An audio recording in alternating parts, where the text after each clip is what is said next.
El entierro prematuro de Edgar Allan Poe.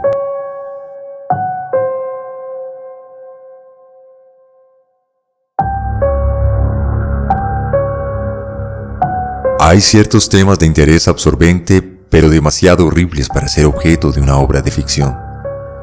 El mero escritor romántico debe evitarlos si no desea ofender o desagradar. Solo se los usa con propiedad cuando lo severo y lo majestuoso de la verdad los santifican y los sostienen. Nos estremecemos con el más intenso de los dolores agradables ante los relatos del paso de Berézina, del terremoto de Lisboa, de la peste de Londres y de la matanza de San Bartolomé, o la asfixia de los 123 prisioneros en el Pozo Negro de Calcuta. Pero en estos relatos lo excitante es el hecho, la realidad, la historia.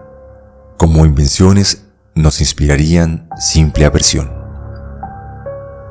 He mencionado algunas de las más destacadas y augustas calamidades que registra la historia, pero en ellas el alcance, no menos que el carácter de la calamidad, es lo que con tanta vivacidad impresiona la imaginación. No necesito recordar al lector que, del largo y horripilante catálogo de miserias humanas, podría haber elegido muchos ejemplos individuales más llenos de sufrimiento esencial que cualquiera de estos vastos desastres generales. La verdadera desgracia, el infortunio por esencia, es particular, no difuso. Agradezcamos a Dios misericordioso que los horribles extremos de agonía sean soportados por el hombre solo y nunca por el hombre en masa.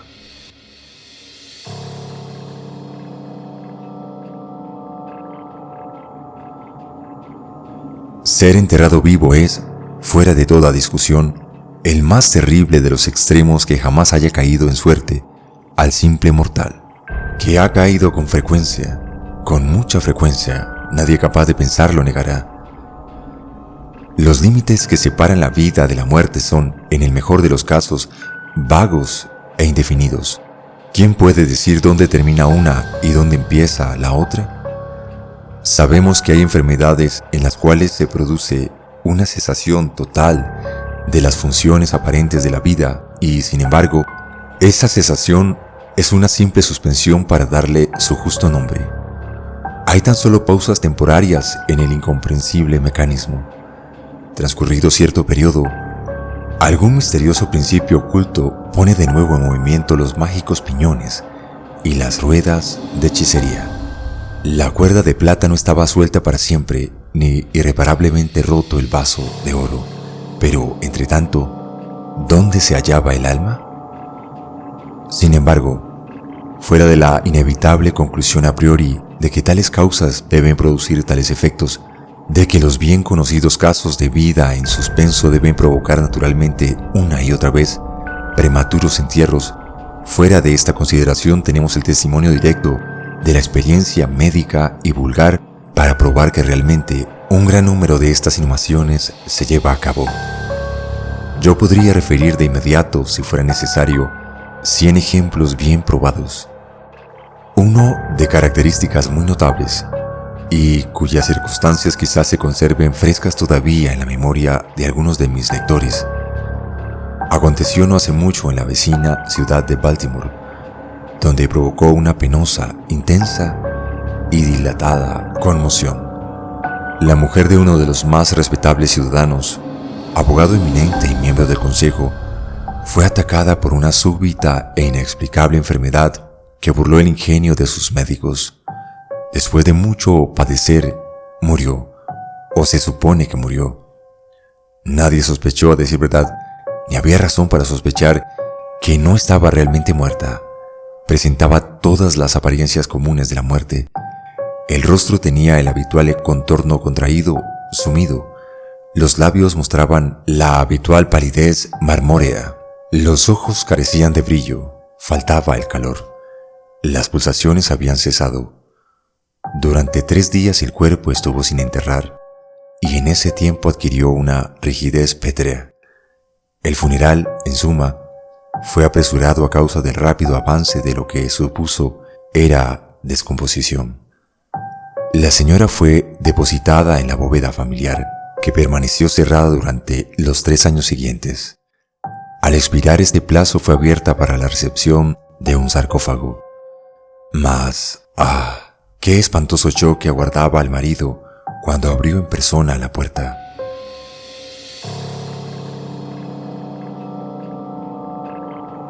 Al empujar los batientes, un objeto vestido de blanco cayó rechinando en sus brazos. Era el esqueleto de su mujer con la mortaja todavía puesta.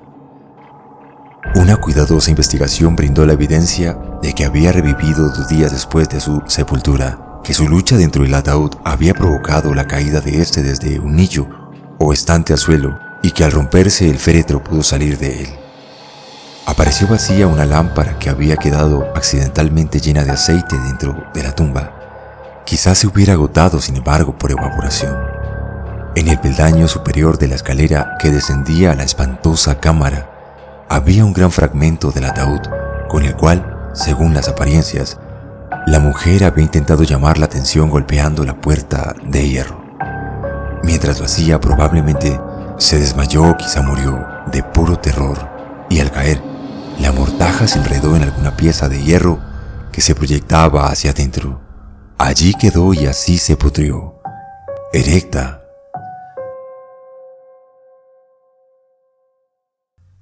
En el año de 1810 hubo en Francia un caso de inhumación prematura, rodeado de circunstancias que justificaban ampliamente el aserto de que la verdad es más extraña que la ficción. La heroína de la historia era Mademoiselle Victorine Lafourcade, una joven de ilustre familia, rica y de gran belleza. Entre sus numerosos cortejantes se contaba Julien Vasseur, un pobre literato o periodista de París. Su talento y su afabilidad general lo habían señalado a la atención de la heredera, quien parecía haberse enamorado realmente de él, pero su orgullo de casta la decidió, por último, a rechazarlo y a casarse con un tal Monsieur Runelou, banquero y diplomático de cierta distinción. Después del matrimonio, este caballero descuidó a su mujer y quizá llegó a maltratarla de hecho. Después de pasar juntos algunos años desdichados, ella murió. Por lo menos su estado semejaba tanto a la muerte que engañó a todos quienes la vieron. Fue inhumada, no en una bóveda sino en una tumba común, en su ciudad natal. Lleno de desesperación y todavía inflamado por el recuerdo de su profundo cariño, el enamorado viaja de la capital a la remota provincia donde se encuentra la aldea, con el propósito romántico de desenterrar el cuerpo y apoderarse de sus exuberantes trenzas. Llega a la tumba, a medianoche desentierra el ataúd, lo destapa. Y en el momento de desprenderse el cabello, lo detienen los ojos de la amada, que se abren. La mujer había sido enterrada viva. La vitalidad no había desaparecido del todo, y las caricias del enamorado la despertaron del letargo que fuera equivocadamente domado por la muerte. El joven la llevó frenético a su alojamiento en la aldea. Empleó ciertos poderosos reconstituyentes aconsejados por no pocos conocimientos médicos. Al fin, ella revivió, reconoció a su Salvador, permaneció con él hasta que, lenta y gradualmente, recobró toda su salud. Su corazón no era empedernido, y esta última lección de amor bastó para ablandarlo. Lo entregó a Vasseur. No volvió más junto a su marido. Oculta su resurrección, huyó con su amante a América. 20 años después, los dos regresaron a Francia, persuadidos de que el tiempo había cambiado tanto la apariencia de la señora que sus amigos no podrían reconocerla. Pero se equivocaron, pues al primer encuentro con Monsieur René, reconoció efectivamente a su mujer y la reclamó.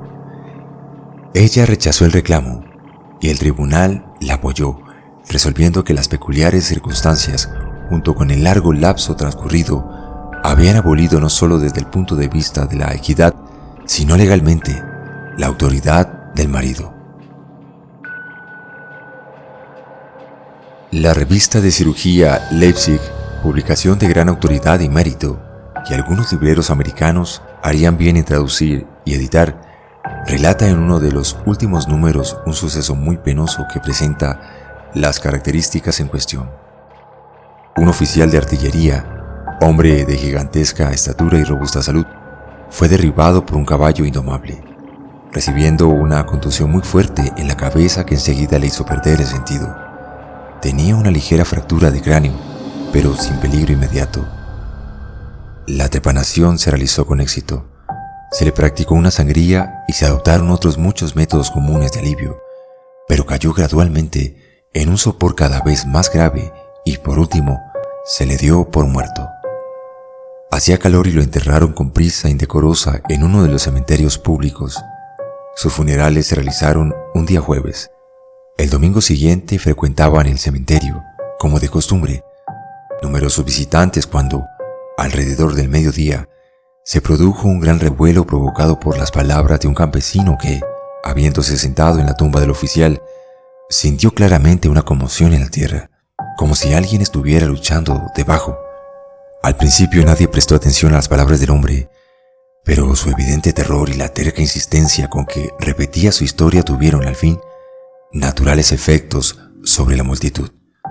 Algunos consiguieron de inmediato unas palas y la tumba, vergonzosamente superficial, estuvo en pocos minutos tan abierta que dejó ver la cabeza de su ocupante. Daba la impresión de estar muerto, pero parecía casi sentado dentro del ataúd, cuya tapa, en una furiosa lucha, había levantado parcialmente. Fue llevado enseguida al hospital más cercano, donde se le declaró vivo, aunque en estado de asfixia. Después de algunas horas reaccionó, conoció a sus amigos y con frases entrecortadas habló de sus angustias en el sepulcro. A través de su relato resultó claro que la víctima debía haber conservado conciencia de la vida durante más de una hora después de la inhumación, hasta perder el sentido. La fosa había sido llenada descuidadamente con tierra muy porosa, sin apisonarla, y así le llegó algo de aire. Oyó los pasos de la multitud sobre su cabeza y trató a su vez de hacerse oír. El tumulto en el interior de la tierra, dijo, fue lo que pareció despertarlo de un profundo sueño, pero apenas despierto comprendió el espantoso horror de su estado. Este paciente, según se dice, iba mejorando y parecía encaminado hacia un restablecimiento definitivo, cuando sucumbió víctima del charlatanismo de la experimentación médica, que le aplicó la batería galvánica y expiró de pronto en uno de esos paroxismos estáticos que en ocasiones produce. La mención de la batería galvánica, sin embargo, me trae a la memoria un caso bien conocido y muy extraordinario, donde su acción brindó la manera de volver a la vida a un joven abogado en Londres que estuviera enterrado durante 2 días. Esto ocurrió en 1831 y en el momento causó profunda sensación en todas partes donde fue tema de conversación.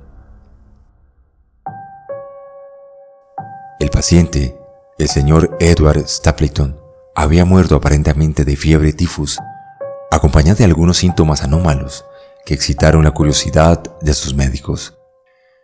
Después de su aparente deceso, se solicitó a los amigos una autorización para un examen post-mortem, pero estos se negaron a permitirlo. Como sucede con frecuencia ante tales negativas, los médicos resolvieron desenterrar el cuerpo y disecarlo a gusto, en privado. Se hicieron fáciles arreglos con algunos de los numerosos ladrones de cadáveres que abundan en Londres, y la tercera noche después de la inhumación, el supuesto cadáver fue desenterrado de una tumba de 8 pies de profundidad y depositado en la sala operatoria de un hospital privado. Al practicarse una incisión de cierta longitud en el abdomen, el aspecto fresco e incorrupto del sujeto sugirió la conveniencia de aplicar la batería. Se hicieron sucesivos experimentos con los efectos acostumbrados, sin nada particular en ningún sentido, salvo, en una o 2 ocasiones, una apariencia de vida mayor que la ordinaria en la acción convulsiva. Era tarde, estaba por amanecer y se juzgó oportuno al fin proceder de inmediato a la disección. Pero uno de los estudiantes tenía especiales deseos de probar una teoría propia e insistió en la aplicación de la batería a uno de los músculos pectorales. Después de practicar una tosca incisión, se estableció apresuradamente un contacto. Entonces el paciente, con un movimiento rápido pero nada convulsivo, se levantó de la mesa, caminó hasta el centro del recinto, Miró extrañado a su alrededor unos instantes y entonces habló. Lo que dijo fue ininteligible, pero pronunció unas palabras. El silabeo era claro. Después de hablar cayó pesadamente al suelo. Por un momento todos quedaron paralizados de espanto, pero la urgencia del caso pronto les devolvió la presencia de ánimo. Se vio que el señor Stapleton estaba vivo, aunque en síncope.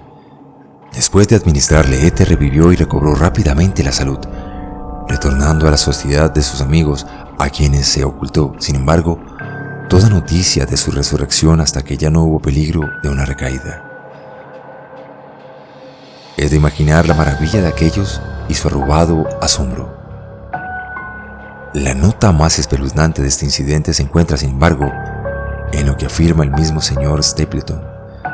Declara que en ningún momento perdió todo el sentido, que de un modo oscuro y confuso percibía lo que le estaba ocurriendo desde el momento en que fuera declarado muerto por los médicos hasta aquel en que cayó desmayado sobre el piso del hospital. «Estoy vivo», fueron sus palabras incomprensibles que, después de reconocerlas a la de disección, había intentado, en su apuro, proferir. Sería cosa fácil multiplicar historias como estas, pero me abstengo porque en realidad no nos hacen falta para sentar el hecho de que se producen entierros prematuros. A reflexionar en las muy raras veces en que, por la naturaleza del caso, debemos de admitir que han de ocurrir frecuentemente sin que lo sepamos. En realidad, rara vez se ha removido con cierta extensión un cementerio, por cualquier motivo, sin que aparecieran esqueletos en posturas que insinúan la más horrible de las sospechas. Horrible, sí, la sospecha, pero más horrible el destino.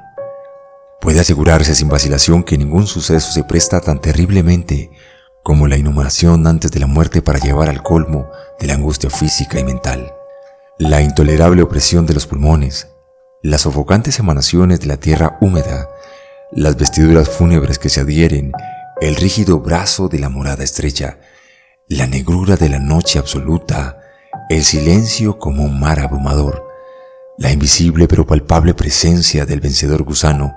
Estas cosas, junto con los recuerdos del aire y la hierba que crecen arriba, la memoria de los amigos queridos que volarían a salvarnos si se enteraran de nuestro destino, y la conciencia de que nunca podrán enterarse de él, de que nuestra suerte desesperanzada es la de los muertos de verdad.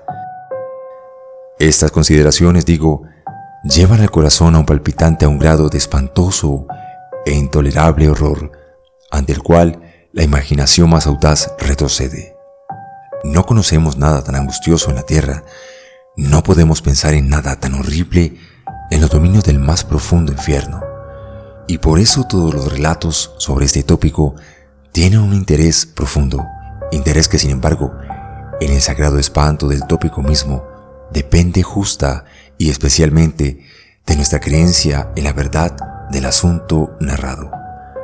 Lo que voy a contar ahora es mi propio conocimiento real, mi experiencia afectiva y personal.